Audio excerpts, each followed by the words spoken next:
Hello students, welcome back. तो students, last lecture में हमने प्राइम फैक्टराइजेशन के बेस पर क्वेश्चन को सॉल्व किया था, जो कि आपके पीवाईक्यूज थे, प्रीवियस ईयर क्वेश्चन पेपर थे जो कि पूछे गए थे, है ना। और आज हम based on HCF and LCM question को सॉल्व करने वाले हैं। तो चलिए देखते हैं। यहाँ पर क्वेश्चन नंबर 1 हमें गिवन है, what is the HCF of smallest prime number and smallest composite number. ये आपका सीबीएसई 2019 में क्वेश्चन पूछा गया है, ठीक है।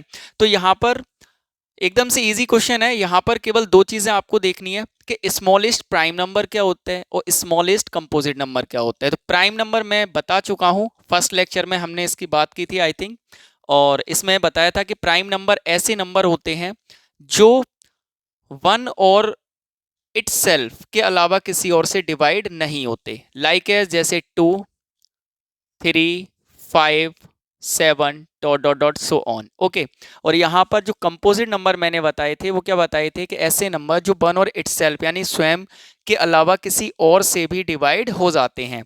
तो यहाँ पर स्मॉलेस्ट कंपोजिट नंबर हमारा था 4 and 6, 8, 9, 10 dot dot dot so on. ये हमारे सभी प्राइम नंबर हैं और ये वाले हमारे कंपोजिट नंबर है। तो हमसे स्मॉलेस्ट प्राइम नंबर और स्मॉलेस्ट कंपोजिट नंबर का एचसीएफ पूछा है। तो स्मॉलेस्ट प्राइम नंबर क्या हो जाएगा, 2 हो जाएगा, और स्मॉलेस्ट कंपोजिट नंबर क्या हो जाएगा, 4 हो जाएगा, ठीक है। तो यहाँ पे आप लिख देंगे स्मॉलेस्ट प्राइम नंबर क्या होता है, 2। Okay. And smallest composite number क्या होता है, 4। एक, ठीक है। तो यहाँ पर 2 के अगर हम फैक्टर करें तो ये हो जाएंगे 2 मल्टीप्लाई 1 या फिर 1 मल्टीप्लाई 2 बोल सकते हैं, ठीक है। 2 के फैक्टर यही होंगे। 4 के फैक्टर करेंगे तो ये हो जाएंगे 2 मल्टीप्लाई 2, ठीक है ना। तो यहाँ पर अगर हम देखें मल्टीप्लाई में 1 1 सभी का फैक्टर होता है, ठीक है। तो यहाँ पर हम देखें तो दोनों में कॉमन क्या है, तो ओनली 2 कॉमन है। तो एचसीएफ कितना हो जाएगा आपका, 2 हो जाएगा, ठीक है। तो ये आपका हो गया क्या आंसर। आई होप आपको समझ में आया होगा। चलिए अब हम बात कर लेते हैं नेक्स्ट क्वेश्चन की। तो देखिए स्टूडेंट्स, नेक्स्ट क्वेश्चन हमें यहाँ पर गिवन है, if HCF 65 and 117 is expressible in the form 65 and minus 117, यानी कि यदि 65 और 117 के HCF को हम इस फॉर्म में एक्सप्रेस कर सकते हैं, then find the value of n। तो n की वैल्यू आप फाइंड कीजिए, ठीक है। चलिए एकदम से इजी क्वेश्चन है, इसको सॉल्व करते हैं। तो सबसे पहले हम क्या करेंगे, यहाँ पर 65 और 117 दोनों का HCF फाइंड करेंगे। तो अगर 65 के मैं फैक्टर करूं तो कितने हो जाएंगे, 5 मल्टीप्लाई बाई कितना, 13। 13 5 जा होता है 65। आप चाहें तो ऐसे करके फैक्टर कर सकते हैं, ठीक है। 65 के आप फैक्टर करेंगे, 5 से कटेगा, 5 बन जा 5, 1 बचेगा 15, 5 3 जा 15 एंड 13 बन जा 13, ठीक है। ऐसे ही आप क्या करेंगे, 117 के फैक्टर करेंगे, 7 + 1 8, 8 1 9 होता है, तो ये 3 से कट जाएगा, 3 3 जा 9 होता है, 2 बचेगा 27 और 3 9 जा 27। तो ये कटेगा, 3 1 जा 3 एंड 3 3 जा 9 और 13 प्राइम नंबर होता है तो 1 बार 13 से ही कटेगा ये, ठीक है। तो इसके फैक्टर हमारे पास आ गए 3 मल्टीप्लाई कितना, 13, ठीक है। तो हमें चाहिए इसका क्या, HCF इक्वल टू कितना हो जाएगा, कॉमन क्या है दोनों में, तो 13 कॉमन है, तो HCF हो जाएगा कितना, 13। तो यहाँ पर इसके HCF को हम कैसे इस फॉर्म में लिख सकते हैं ना, तो HCF की जगह हम लिखेंगे 65 एंड माइनस 117। ये क्या है आपका, HCF ही तो दिया है, HCF को ही तो लिखा गया है इस तरह से, ठीक है। तो HCF के हम क्या करेंगे, इक्वल में रख देंगे। तो यहां से वैल्यू n की निकालेंगे तो ये हो जाएगा 65n इक्वल 13। 117 को इधर लेके जाएंगे, माइनस का है तो इधर आके आ जाएगा ये प्लस में, ठीक। तो n इक्वल टू ऐड कर देंगे तो ये कितना हो जाएगा आपका, 130 हो जाएगा, ठीक। 65 मल्टीप्लाई में इधर लेके आएंगे तो डिवाइड में आ जाएगा, 65 2 जा होता है कितना, 130। तो n की वैल्यू आ गई कितनी यहाँ से, 2, और ये हो गया आपका क्या आंसर। आई होप आपको अच्छे से क्लियर हो गया होगा। चलिए अब हम बात करते हैं नेक्स्ट क्वेश्चन की। तो देखिए स्टूडेंट्स, यहाँ पर नेक्स्ट क्वेश्चन हमें गिवन है और ये आपका जो क्वेश्चन है 2006।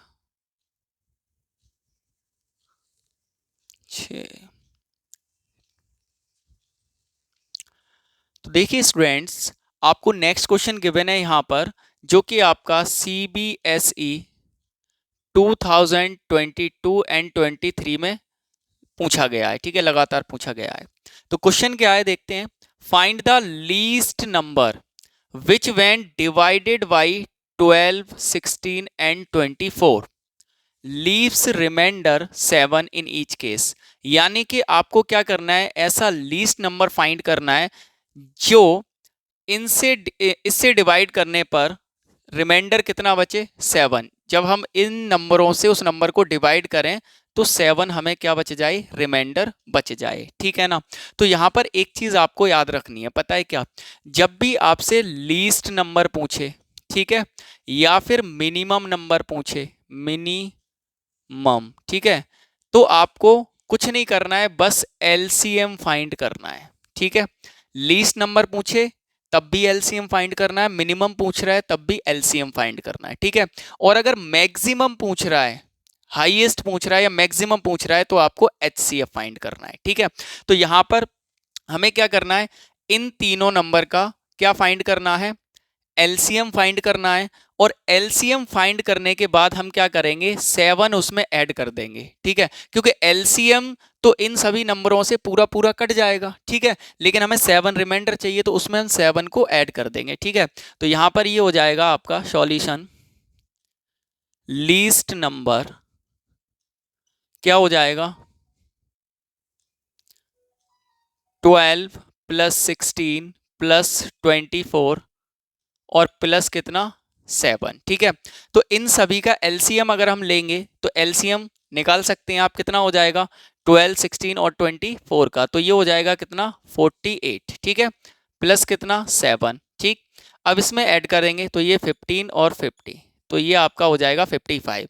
देखिए चेक करते हैं, अगर हम यहाँ पे 12 से डिवाइड करें, ठीक है, तो 12 से कितनी बार कटेगा, 12 4 जा 48 होता है। ठीक है, कितना बचेगा, 7। 16 3 जा कितना होता है, 48 होता है, 7 बचेगा। 24 2 जा कितना होता है, 48 होता है, 7 बचेगा। ठीक है, तो हमारा जो आंसर हो जाएगा वो कितना हो जाएगा, 55 हो जाएगा। आई होप आपको अच्छे से समझ में आ गया होगा। चलिए अब बात करते हैं नेक्स्ट क्वेश्चन की।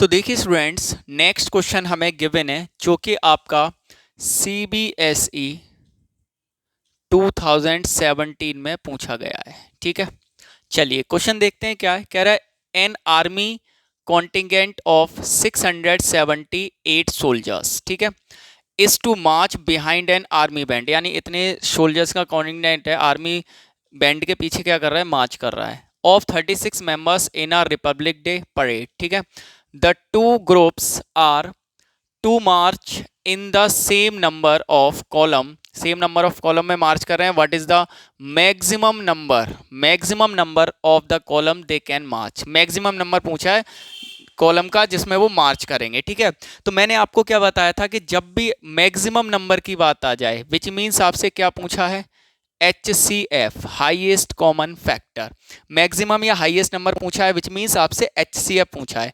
HCF होता है हाईएस्ट कॉमन फैक्टर, ठीक है ना, और LCM लीस्ट कॉमन फैक्टर होता है, ठीक है, या लोवेस्ट कॉमन फैक्टर होता है। तो जब भी लीस्ट की बात आए तो LCM पूछा है, ठीक है, मिनिमम बात आए LCM पूछा है, और हाईएस्ट या फिर मैक्सिमम की बात आ रही है तो क्या पूछा है, HCF पूछा है। ठीक है, तो आप इजिली इसको सॉल्व कर लेंगे।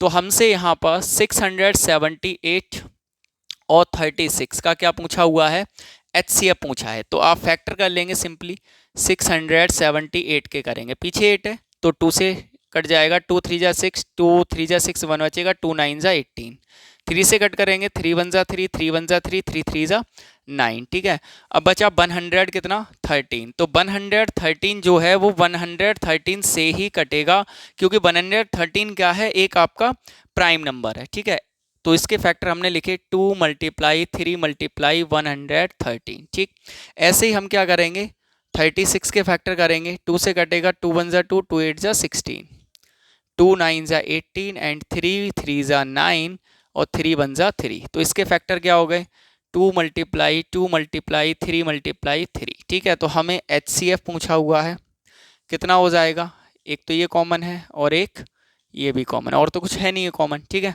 तो ये हो जाएगा 2 मल्टीप्लाई कितना 3, तो कितना हो गया ये 6। तो ये आपका हो जाएगा क्या आंसर। तो आप लिख देंगे so the maximum number of column,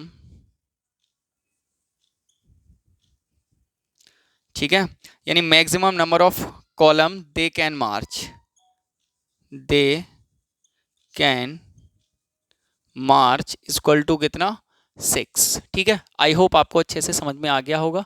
चलिए अब बात करते हैं नेक्स्ट क्वेश्चन की।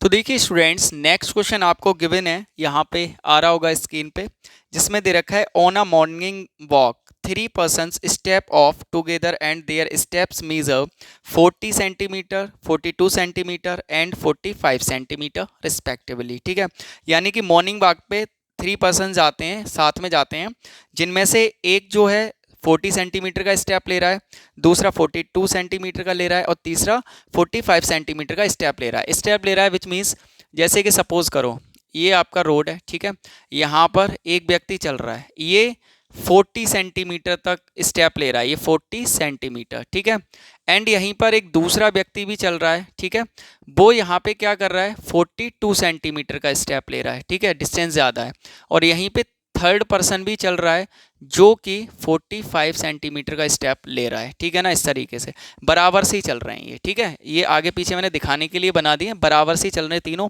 इसकी जो ऐसे करके कदम आगे बढ़ा के चल रहा है ना, तो ये 40 सेंटीमीटर, ठीक है, ये 42 और ये 45 सेंटीमीटर का स्टेप ले रहा है। ठीक है, आगे कह रहा है what is the minimum distance each should walk so that each can cover same distance in complete step. तो देखिए सिंपल सी, what is the minimum distance, क्या पूछा है, मिनिमम डिस्टेंस। तो जहां पर मिनिमम की बात आ जाए तो वहां पे आप खुद समझ जाएंगे क्या फाइंड करना है आपको, सीधा सीधा LCM, मिनिमम या लीस्ट मींस LCM। तो आप सिंपली 40, 42 एंड 45 का क्या फाइंड करेंगे, LCM। अगर मैं 40 के फैक्टर करूंगा तो ये हो जाएंगे 2 मल्टीप्लाई 2 मल्टीप्लाई 2 मल्टीप्लाई 5, 5 2 जा 10, 2 जा 20, 2 जा 40। ठीक है, ऐसे करके 42 के करेंगे तो ये हो जाएंगे 2 मल्टीप्लाई 3 मल्टीप्लाई 7, 7 3 जा 21, 21 2 जा होता है 42। ठीक है, ऐसे ही इसके करेंगे तो ये 3 से कटेगा, 3 मल्टीप्लाई 3 मल्टीप्लाई कितना 5, 5 3 जा 15, 15 3 जा होता है 45। ठीक है, मैं इसको हटा रहा हूँ यहाँ से, या फिर इसको हम ऐसे भी लिख सकते हैं, 2 3 बार मल्टीप्लाई हो रहा है तो 2 की पावर कितना 3 हो गया। ठीक है, मल्टीप्लाई 5 इसको लिख सकते हैं, ये तो सेम ही रहेगा, 2 मल्टीप्लाई 3 मल्टीप्लाई 7। ठीक है, अब इसको क्या लिखेंगे हम, इसको लिख सकते हैं, देखिए 3 की मल्टीप्लाई 2 बार हो रही है तो 3 की पावर 2 मल्टीप्लाई 5। ठीक है, हमें क्या चाहिए, LCM फाइंड करना है। तो हम देखेंगे सभी को लेना होता है तो हाईएस्ट पावर लेंगे, तो यहाँ पर 2 की हाईएस्ट पावर कितनी है 3, तो 2 की हाईएस्ट पावर 3 हो जाएगी, 3 की हाईएस्ट पावर कितनी है 2 है, एंड मल्टीप्लाई 5 मल्टीप्लाई कितना 5 और मल्टीप्लाई कितना 7 हो जाएगा। ठीक है ना, 5 एक बार हो जाएगा 7। ठीक है, अब 2 की पावर 3 8 होता है, 3 की पावर 2 मतलब 3 3 जा 9 होता है, और 7 5 जा होता है 35। ठीक है, ये हो जाएगा 72 मल्टीप्लाई 35, 5 2 जा 10 होता है, 5 7 जा 35, 3 2 जा 6, 35 और 6 41 हो जाएगा, और 1 42, 7 3 जा 21 और 4 कैरी लगी थी, कितना हो गया 25। ठीक है, तो ये हो जाएगा आपका आंसर। ठीक है ना, आई होप आपको क्लियर हो गया होगा, आप चाहें तो इसका स्क्रीनशॉट ले सकते हैं। ठीक है, फिर नेक्स्ट क्वेश्चन की बात करते हैं हम। तो देखिए स्टूडेंट्स, नेक्स्ट क्वेश्चन है हमारे पास, आपको स्क्रीन पे आ रहा होगा, जो कि आपका CBSE 2020 और 21 में पूछा गया है। क्वेश्चन क्या है कि 3 wells ring at an interval of 4, 7 and 14 minutes. ठीक है, 3 बेल लगती हैं, एक 4 मिनट पे लगती है, एक 7 मिनट पे लगती है और एक 14 मिनट्स पे लगती है। All 3 bells rang at 6 AM, यानी कि सभी तीनों जो बेलें हैं वो 6 AM पे लगती हैं फर्स्ट टाइम। ठीक है, when the 3 bells will ring together next, यानी कि साथ में दोबारा से तीनों बेल साथ में कब लगेंगी। ठीक है, तो जैसे पहली बेल लगी 4 मिनट पे, मान लो अभी 6 बजे हुए हैं। ठीक है, 6 बज रहे हैं, पहली बेल लगेगी 4, यहाँ पे पहली बेल लगी। ठीक है, दूसरी भी लगी और तीसरी भी लगी। ठीक है, उसके बाद पहली बेल लगेगी 4 मिनट के बाद, यानी कि 6:04 पे। ठीक है, 6:04 पे लगेगी आपकी, ऐसे लिख दो। ठीक है, नेक्स्ट दूसरी बेल लगेगी 7 मिनट पे। 7 मिनट का मीन्स 6:07 पे लगेगी। और तीसरी बेल जो लगेगी वो 14 मिनट पे लगेगी, यानी कि 6:14 पे लग रही है। ठीक है, तो 6 बजे तो ये साथ में लगी थी, दोबारा से साथ में ये कितने टाइम लगेंगी, कितने बजे लगेंगी, ये आपको बताना है। ठीक है, तो कुल मिला के हमें इसमें भी एलसीएम ही फाइंड करना है। ठीक है, किसका एलसीएम फाइंड करना है, तो 4, 7 और 14 का। तो सिंपली हम यहाँ पे कर लेंगे। ठीक है, तो यहाँ पे हम लिख लेते हैं, ये हिल गया क्या, ठीक है,